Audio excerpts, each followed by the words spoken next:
오늘도 예배 함께 하신 모든 분들 환영하고 축복합니다. 주님 안에서 늘 행복하시기를 바랍니다. 그러나 행복이라고 하는 것은 바란다고 이루어지는 것이 아닙니다. 언젠가 속초에 갔을 때 바닷가에 있는 횟집에 들려서 횟집 주인에게 물어봤어요. 늘 이렇게 파도가 치는 바닷가에 사니까 얼마나 행복하십니까? 했더니 파도도 한두 번이죠. 그래요. 파도도 한두 번이죠. 요즘같이 이렇게 단풍 얼마나 예쁩니까? 단풍도 하루 이틀이죠. 맨날 보면 그게 행복하겠습니까?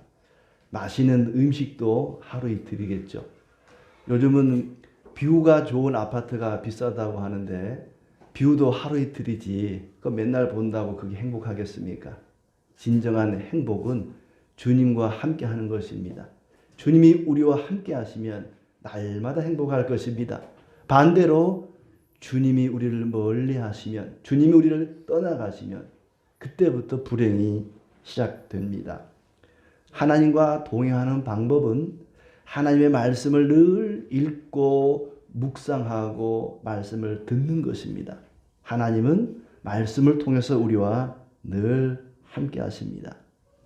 주일 예배 시간에 전해지는 말씀을 제대로 듣지 못하면 일주일 내내 허기진 채로 살아갈 것입니다. 이제 이스라엘 백성들이 드디어 명실상부한 나라를 이루어 가나안 땅을 향해 가게 되었습니다. 나라가 형성되기 위해서는 세 가지 조건이 반드시 필요하지요.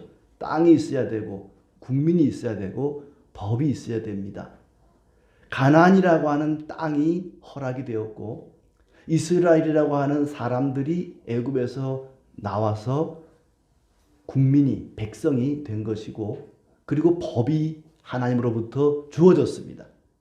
하나님이 그들에게 법을 주셨습니다. 이 세상의 모든 나라들은 현대 국가들은 대부분 법치주의입니다. 법에 의해서 나라를 다스립니다.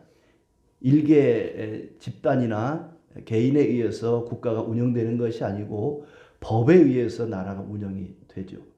하나님께서 그들에게 법을 주셨고 하나님의 법이 이스라엘을 지배하기 때문에 그 나라를 가리켜 하나님의 나라라고 부르게 되었습니다. 하나님께서 이스라엘 백성들에게 법을 주셨고 그 법을 따라 순종하면 그들은 행복할 것이고 반대로 그 말씀을 거역하고 순종하지 않으면 그들은 불행할 것이었습니다. 많은 이스라엘 백성들이 하나님을 원망하고 불평하고 심지어 불순종하여서 가나안 땅을 곧바로 하지 않고 정탐꾼을 보내는 바람에 그때 20살 이상의 성인 남자들은 그 가나안 땅을 들어가지 못하고 모두 죽을 것이라고 하나님의 선언이 있었습니다. 그것이 14장의 이야기입니다. 그런데 하나님께서는 이제 그때 당시에 20살 이하 그리고 그 이후에 태어나는 어린 아이들은 틀림없이 가나안 땅에 들어갈 것이다. 그들이 가나안 땅에 들어가서 어떻게 살 것인지 어떻게 살아야 그들이 행복할 것인지를 말씀하고 있습니다. 민수기 15장 18절에도 우리가 보면은 여호와께서 모세에게 말씀해 이르시되 이스라엘 자손에게 말하여 이르라 너희는 내가 인도하는 땅에 들어가거든. 그리고 15장 2절에도 이스라엘 자손에게 말하여 그들에게 이르라 너희는 내가 주어 살게 할 땅에 들어가서 그렇습니다. 광야에 행진하고 있는 동안에 지킬 법이 아니고 가나안 땅에 들어가서 지켜야 할 법을 이야기하고 있습니다. 가나안 땅에 들어갈 수 있는 사람들은 젊은 사람들, 다음 세대가 들어가게 되어 있습니다. 하나님께 원망하고 불평하고 불순종했던 20살 이상 성인들은 모두 광야에서 죽게 되었습니다. 그들의 자녀들이 후세대가 다음 세대가 가나안 땅에 들어가서 어떻게 살아야 할 것인가를 말씀하고 있습니다. 그래서 하나님께서는 반드시 그 땅에 들어가게 될 것이다. 반드시 가나안 땅을 차지하게 될 것이다. 그때 그곳에 들어가서 너희가 농사를 짓게 될 텐데, 농사를 짓게 되면은 그 가운데 처음 익은 곡식, 처음 거두는 열매를 반드시 하나님께 드리라고 말씀합니다. 20절에 너희의 처음 익은 곡식 가루 떡을 거제로 타작마당에 거제같이 들어드리라. 너희의 처음 익은 곡식 가루 떡을 대대에 여호와께 거제로 드릴지니라. 가나안 땅에 들어갈 것이고 농사를 짓게 될 것이고 거기서 수확을 거두게 될 것인데, 그때 그 첫 열매, 첫 과일, 첫 곡식을 하나님께 드리라. 그것이 요즘으로 말하면 추수감사주일입니다. 추수감사절이에요. 1년 동안 농사 잘 짓게 하신 걸 감사합니다. 하나님이 적당한 햇빛과 비를 주시고 바람을 주시고 이 따뜻한 기온을 주셔서 우리가 이렇게 탐스러운 과일과 곡식을 거두게 되었습니다. 감사합니다라고 하나님께 드리라는 얘기입니다. 처음 익은 열매를 볼 때마다 하나님을 기억하라는 것이고, 또 첫 번째 열매를 드렸다는 것은 그 뒤에 거두는 모든 열매와 소출도 다 하나님께 드리는 것이 되는 것입니다. 근데 깜빡 잊어버리고 처음 딴 열매를 너무 맛있게 보여가지고 너무 배가 고파서 그걸 낼름 먹어버릴 수가 있어요. 실수로. 그리고 고의로도 일부러라도 그것을 또 하나님께 드리지 않고 먹어버릴 수가 있습니다. 하나님이 얼마나 좋으신 분인가. 하나님은 참 좋으신 하나님이라는 게요. 하나님은 그 백성들에게 이렇게 살아라, 저렇게 살아라, 이건 하면 안 된다, 저건 하면 안 된다, 법을 주시고 그 법과 함께 그 법을 어겼을 때는 어떻게 해야 되는지, 어떻게 해야 용서를 받을 수 있는지까지도 이야기해 주시고, 또 그 법을 어기지 않을 수 있는 예방법도 주십니다. 그래서 오늘 민수기 15장에는 하나님이 법을 주시고 법을 어겼을 때는 어떻게 해야 되는지, 그리고 법을 어기지 않기 위해서는 어떻게 해야 되는지까지 말씀하고 있는 거예요. 병 주고 약 주는 분이 하나님이십니다. 언젠가 배가 아파가지고요, 병원을 갔더니 그 배탈 날 때 치료하는 약을 줘요. 그러면서 이 약은 독하니까 위벽을 상하게 합니다. 그러니 위벽을 보호하는 약도 같이 주겠습니다. 약이 여러 알이에요. 병을 고치는 약도 주시고 이 병을 이렇게 하면 치료가 됩니다 하고, 그 약을 먹었을 때 일어날 것까지 예상해서 또 약을 주는 거예요. 약을 위한 약도 주는 거예요. 하나님께서는 법을 주시고 법을 어겼을 때는 어떻게 해야 되는지 치료제를 주시고, 그리고 그 법을 어기지 않기 위해서는 어떻게 해야 되는 것까지도 말씀하고 있다는 것이죠. 자, 그럼 먼저 이스라엘 백성들에게 이제 가나안 땅에 들어가서 이렇게 살아라, 첫 번째 열매를 거두면 하나님께 드리라 하고 말씀을 주셨는데, 또 다른 여러 가지 법을 많이 주셨죠. 그 법을 어겼을 때, 지키지 못했을 때 어떻게 되는가, 두 가지를 얘기합니다. 하나는 실수로 죄를 지었을 때, 실수로 말씀을 어겼을 때 하고, 또 하나는 고의로 죄를 지었을 때. 우리가 죄를 지을 때 그렇게 두 가지가 있겠죠. 실수로 죄를 지을 수가 있고 고의적으로 죄를 지을 수가 있습니다. 그때 어떻게 되는지를 이야기합니다. 먼저 22절부터 24절은 부지 중에 실수로 죄를 지었을 때 어떻게 그 죄를 속죄할 것인지를 말씀하고 있습니다. 사람은 누구나 실수할 수 있습니다. 사람인지라 누구나 실수를 하게 마련입니다. 바울도 보면은 디모데전서 1장 13절에 비방과 박해와 폭행을 했다. 자기가 예수님을 믿기 전에, 예수님을 만나기 전에는 예수 믿는 사람들을 향해서 비방하고 박해하고 폭행을 했다. 그걸 가리켜서 믿지 아니할 때 알지 못하고 지은 죄, 그렇습니다. 그게 죄인 줄을 모르고 지은 죄입니다. 우리가 짓는 죄 중에는 실수로 짓는 죄, 내가 죄인 줄을 모르고 지은 죄, 나중에 알고 보니까 그게 죄라는 거예요. 그런 죄가 있을 수 있습니다. 알지 못하고 짓는 죄인 것이죠. 그렇게 내가 알지 못하고 계명을 어겼을 때 나중에 알고 보니까 그게 죄였더라. 실수로 짓는 죄일 경우에 수송아지와 순염소를 드려라 그랬습니다. 사람은 누구나 감정이 있어서 미운 사람이 있을 수 있습니다. 맨날 내 뒷담 하나 얘기하고 다니고 그런 사람 보면은 미운 마음이 들죠. 그럴 때면은 하나님 저는 그냥 다리를 뚝 부러지게 주시옵소서 막 그렇게 기도하고 싶을 때가 있지 않습니까? 저만 그런가요? 근데 성경을 보다 보니까 이런 말씀이 있어요. 요한일서 3장 15절에 형제를 미워하는 자마다 살인하는 자니 살인하는 자마다 영생이 그 속에 없다 그랬어요. 형제를 미워만 해도 살인한 자고 살인한 자 속에는 영생이 없다 그랬습니다. 그 말씀을 딱 보고 나니까 아이고 하나님 죄송합니다. 제가 다른 사람 미워하는 거는 죄가 아닌 줄 알았습니다. 진짜로 막 때리고 막 죽이고 해야 죄인 줄 알았는데 미워만 해도 죄네요. 알게 되었을 때 그때 이런 제사를 드리는 거예요. 하나님 제가 이게 죄인 줄을 모르고 죄를 지었습니다. 그리고는 수송아지와 순염소를 제물로 드리면서 뉘우치라는 것이죠. 그러면 하나님께서 용서해 주신대요.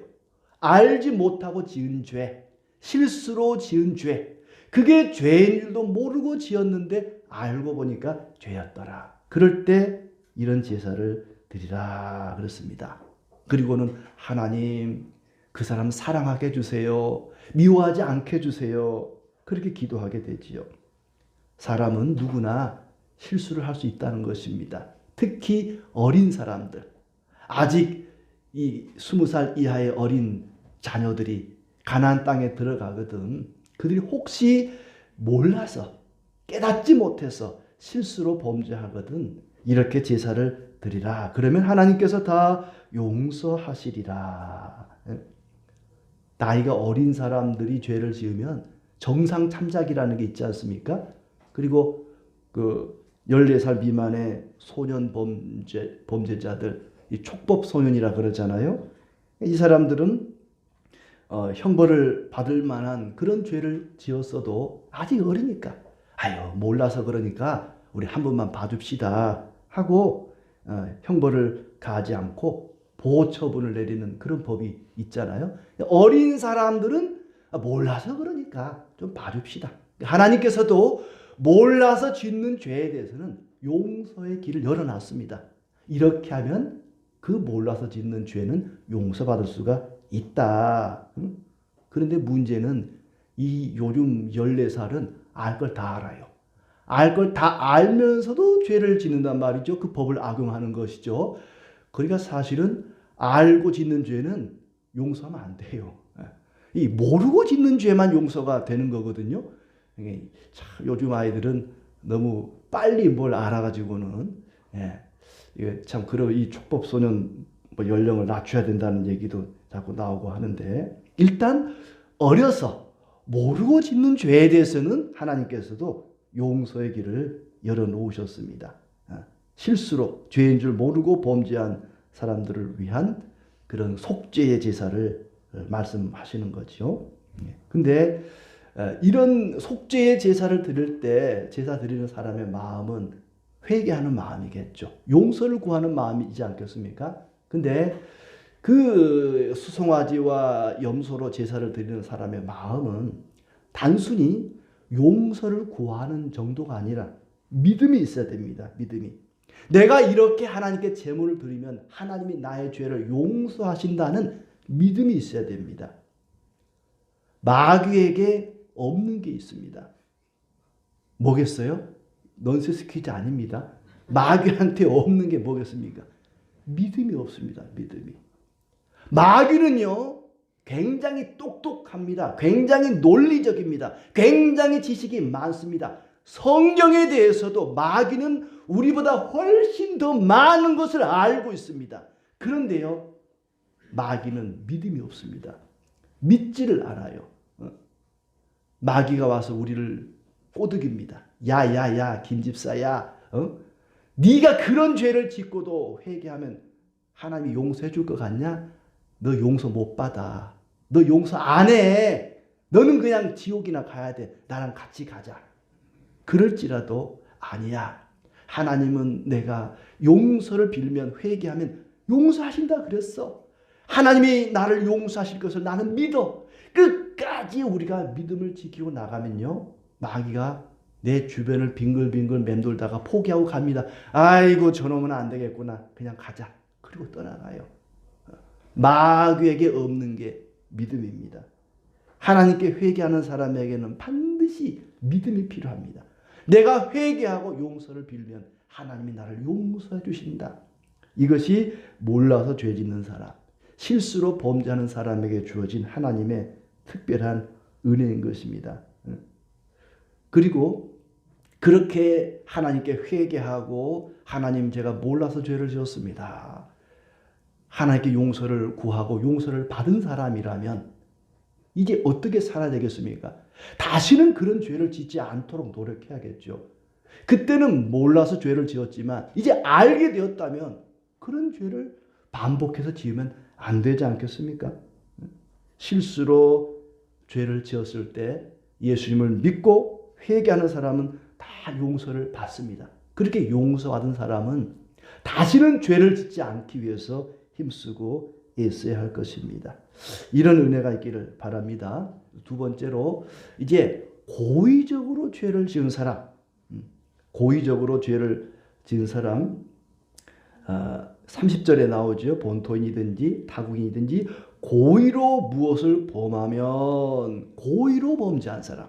그 앞에까지는 부지 중에 실수로 알지 못하고 죄 지은 사람은 용서의 길이 있습니다마는 고의로 범죄하는 사람은 용서가 없습니다. 이스라엘 백성 중에서 끊어질 것이라 그렇습니다. 왜냐하면 그 사람은 여호와를 비방하는 것이기 때문에. 고의로 무엇을 범하면 누구나 여호와를 비방하는 자니 그의 백성 중에서 끊어질 것이라. 알고도 짓는 죄. 우리는 흔히 기도할 때 알고도 지은 죄, 모르고도 지은 죄 다 용서해 주시옵소서 하는데요. 모르고 지은 죄는 용서가 됩니다. 그런데 알고 지은 죄는요, 조심해야 돼요.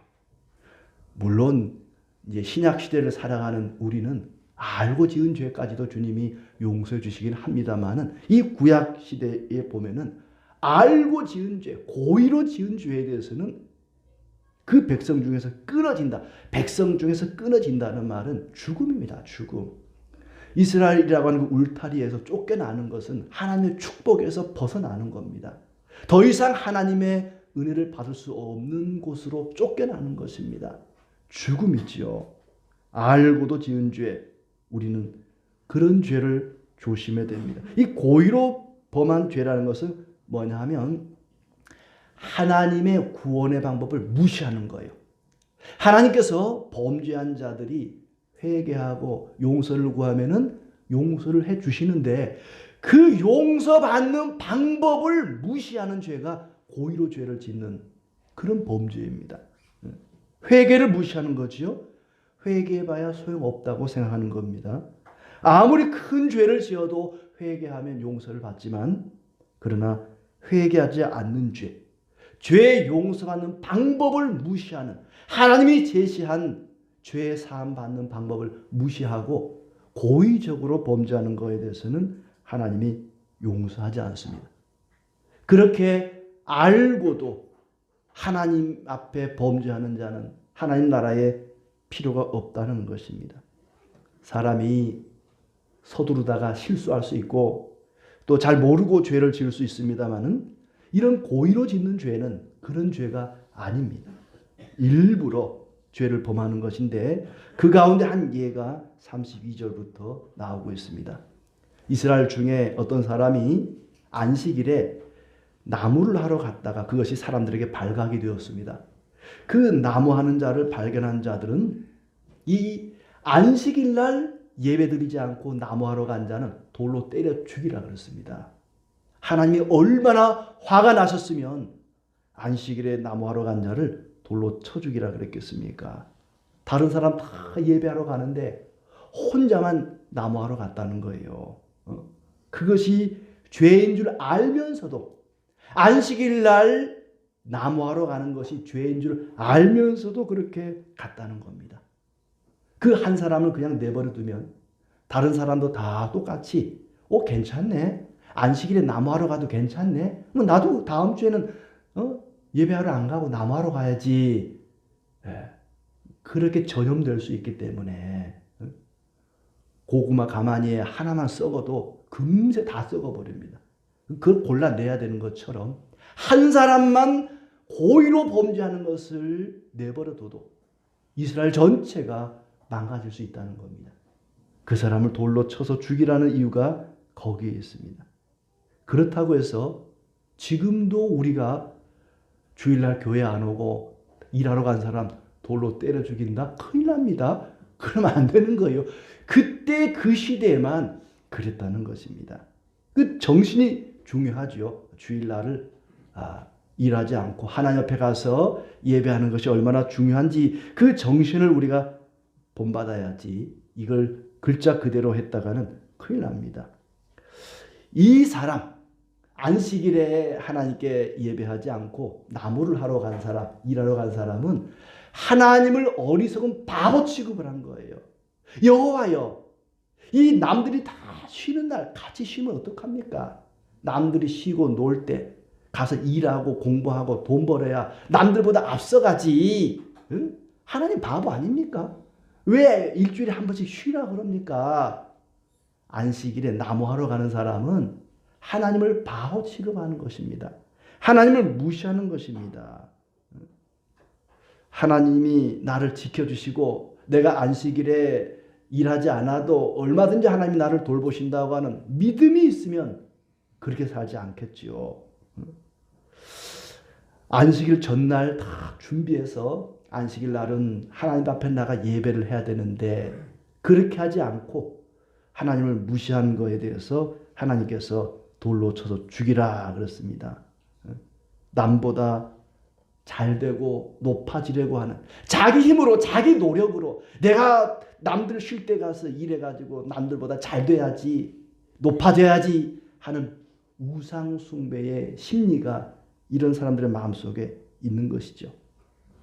자, 구약 시대에는 하나님에 대해서 별로 알려진 게 많지 않았습니다. 성경이라는 것도 없죠. 그냥 입에서 귀로 하나님 말씀이 전달되던 그런 시대였습니다. 그러나 지금 우리 시대는 하나님의 뜻이, 하나님의 계명이 선명합니다.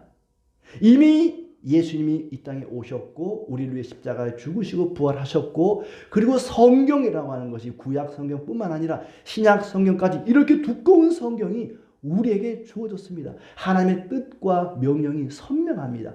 그때는 하나님의 뜻이 희미했기 때문에 그 사람들이 실수로 알지 못하고 그렇게 죄를 범할 수가 있습니다만은 지금 우리 시대는 너무나 하나님의 계시가 분명하기 때문에 알지 못하고 실수로 범죄할 일은 별로 없습니다. 우리가 짓는 죄는 대부분 알고 짓는 죄들입니다. 특히 교회를 다니지 않아도 인간의 마음속에 양심이라는 것이 있기 때문에 우리가 이건 하면 안 되고 이건 해야 되고 하는 것을 어느 정도는 알고 있습니다. 그렇기 때문에 나는 알지 못해서 죄를 지었습니다. 몰라서 실수로 죄를 지었습니다. 그렇게 핑계할 만한 것이 그리 많지 않습니다. 몰라서 죄 지을 일이 별로 없다는 얘기죠. 대부분 우리가 짓는 죄는 알고 짓는 죄들입니다. 그렇다면 이 말씀대로 하자면 우리는 다 돌에 맞아 죽어 마땅한 죄인들입니다. 살아남을 사람 아무도 없습니다. 그런데도 우리 주님께서 우리의 모든 죄를 우리가 알고 지은 죄, 모르고 지은 죄까지도 다 십자가에서 담당하심으로 우리에게 생명의 길을 열어놓으셨습니다. 우리 주님께서 죽으신 그 죽음은 우리가 알고 지은 죄, 모르고 지은 죄, 모든 죄까지도 우리 주님이 십자가에서 다 담당하셨습니다. 이제 필요한 것은 그 주님을 믿는 믿음입니다. 예수님이 나의 모든 죄를 지고 십자가의 제물로 죽으셨습니다. 나는 그 주님의 용서하심을 믿습니다. 이 믿음이 우리의 모든 죄를 사할 줄로 믿습니다. 이런 믿음으로 살아가시기를 바랍니다. 이제 세 번째로 예방책입니다. 어떻게 하면 실수로 죄를 짓지 않을까? 고의로도 죄를 짓지 않을까? 어떻게 하면 우리가 하나님 앞에 죄를 짓지 않고 하나님을 기쁘게 할 수 있을까? 37절에 보시면은 이스라엘 자손들은 그들의 옷단 귀에 술을 만들고 청색끈을 그 귀에 술에 더하라 그렇습니다. 그때는 지금처럼 이렇게 바지를 입고 다니지 않았습니다. 남자들도 긴 그 통으로 된 롱치마 같은 그런 옷들을 입고 다녔지요. 그 옷 끝에 바지가랭이 그 끝에다가 명주실로 둥글둥글 구슬처럼 술을 만들고 청색 끈으로 옷단 끝에다가 매달아라 그렇습니다. 그러니까 사람들이 옷을 입으면은 그 이스라엘 백성들의 옷단 그 바지가랭이 그 끝에는 주렁주렁 이런 수술이 달려 있는 거예요. 그걸 볼 때마다 하나님의 계명을 기억하고 아 맞아 나는 하나님 백성이지 하나님이 이렇게 살라 그랬지 하나님의 계명을 기억하고 범죄하지 않게 된다는 것입니다. 39절에 이 술은 여기 술은 마시는 술 아닙니다. 소주 맥주가 아니에요. 이 옷단 끝에 달려있는 이 장식품입니다. 이 술의 역할은 뭐냐? 너희가 그것을 보고 여호와의 모든 계명을 기억하여 준행하고 너희를 방종하게 하는 자신의 마음과 눈의 욕심을 따라 음행하지 않게 하기 위함이라. 죄 짓지 않게 하려고 그렇게 하라는 것입니다.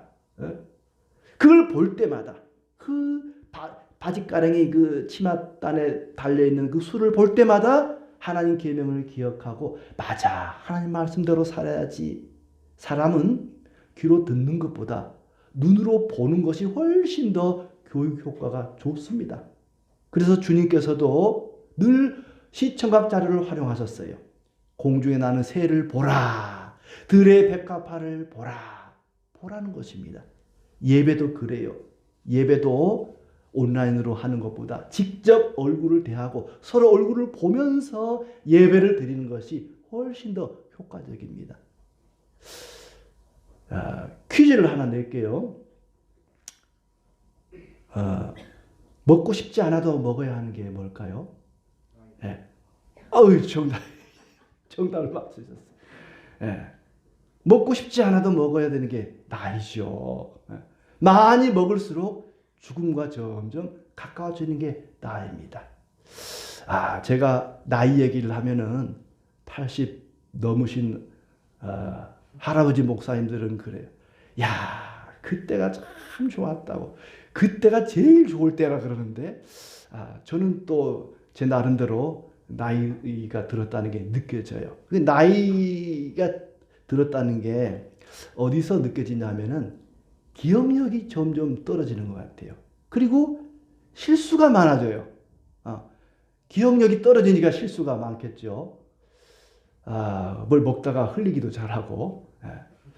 어떤 때에도 친구가 전화해가지고 야, 너 어디니? 왜 안 와? 그래요. 야, 왜? 그랬더니 야, 오늘 점심 먹기로 했잖아. 그래. 아이고, 맞아. 그랬지. 깜빡깜빡 한단 말이죠. 이 나이가 들어갈수록 그런 일이 더 잦아지겠죠. 그래서 메모를 해요. 또 메모를. 근데 이게 스마트폰에 메모해 놓으면 이게 늘 보는 게 아니니까 잊어버리기도 하고 메모를 하니까 기억력이 떨어지고 기억력이 떨어지니까 또 메모를 하게 되고 이 악순환이 반복돼 가지고 우리 집 전화번호도 생각이 안 나고 늘 스마트폰에 다 들어있으니까 이 기억력이 떨어진단 말이죠. 그래서 늘 보이는데 문 앞에다가 냉장고에다 크게 중요한 걸 이렇게 써놓으면 눈으로 딱 보면 생각이 나잖아요. 눈으로 보면 생각이 난단 말이죠. 이스라엘 백성들도 그냥 말씀하기보다는 옷 끝에 단에다가 이 방울을 달아가지고는 그걸 볼 때마다 기억나게 맞아. 하나님이 이렇게 하지 말라 그랬지. 이렇게 하라 그랬지. 첫 번째 이삭은 하나님께 드리라 그랬지. 그 옷 단을 볼 때마다 말씀을 기억해서 범죄하지 않도록. 눈은 죄악을 받아들이는 통로가 됩니다. 눈으로 봄으로써 죄를 짓게 돼요. 선악과를 늘 보니까 먹고 싶어지는 마음이 생겨서 따먹게 된 것처럼 늘 유튜브를 통해서 TV를 통해서 폭력적이고 선정적인 그런 장면들을 자꾸 보면서 사람들은 범죄를 저지르게 되는 거죠. 모든 범죄는 눈을 통해서 시작이 된다는 말이 있습니다.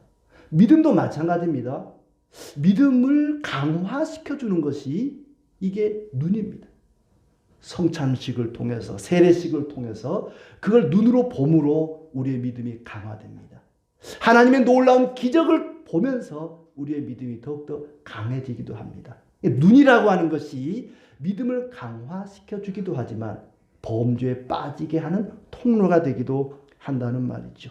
하나님께서는 이스라엘 백성들의 옷자락에 이 술을 달게 함으로써 그들이 범죄하지 않도록, 죄에 빠지지 않도록 예방책을 주셨습니다. 이스라엘은 어디에서든지 어떤 상황에서든지 하나님을 반드시 기억해야만 했습니다. 하나님을 망각하는 것은 곧 죽음이고 그들에게 있어서는 저주의 길을 가는 것이었습니다. 하나님을 기억하느냐 마느냐에 따라 생명과 죽음이 갈라지고 축복과 저주가 나눠졌던 것입니다. 하나님께서 이스라엘 백성들에게 너희들이 화제와 번제를 드릴 때 반드시 가루와 곡식 가루와 포도주와 기름을 함께 해라. 이 곡식 가루와 포도주와 기름을 함께 더해서 드리라는 것은 하나님이 그들과 함께하기 위해서 하늘에서 이 땅으로 내려와서 그들과 함께 식사를 하겠다는 것입니다. 그것을 보여주는 거죠. 눈에 보이는 곡식 가루와 기름과 포도주를 통해서 하나님이 그들과 함께 하겠다는 것을 보여주는 겁니다. 눈에 보이는 걸 통해서 하나님이 그들과 함께 하심을 말씀하는 것이죠. 그렇게 하나님은 눈에 보이는 옷단의 그 술을 통해서 또 눈에 보이는 재물들을 통해서 그들에게 계명을 생각나게 하시고 하나님이 함께 하심을 기억하게 하셔서 하나님을 기쁘시게 하는 삶을 삶으로 그들이 생명의 길, 행복한 길, 광야에서뿐만 아니라 가나안 땅에 들어가서도 그들이 행복하게 살기를 원하셨던 것입니다. 몰라서 짓는 죄도 죄입니다. 나는 실수로 몰라서 죄를 지었습니다.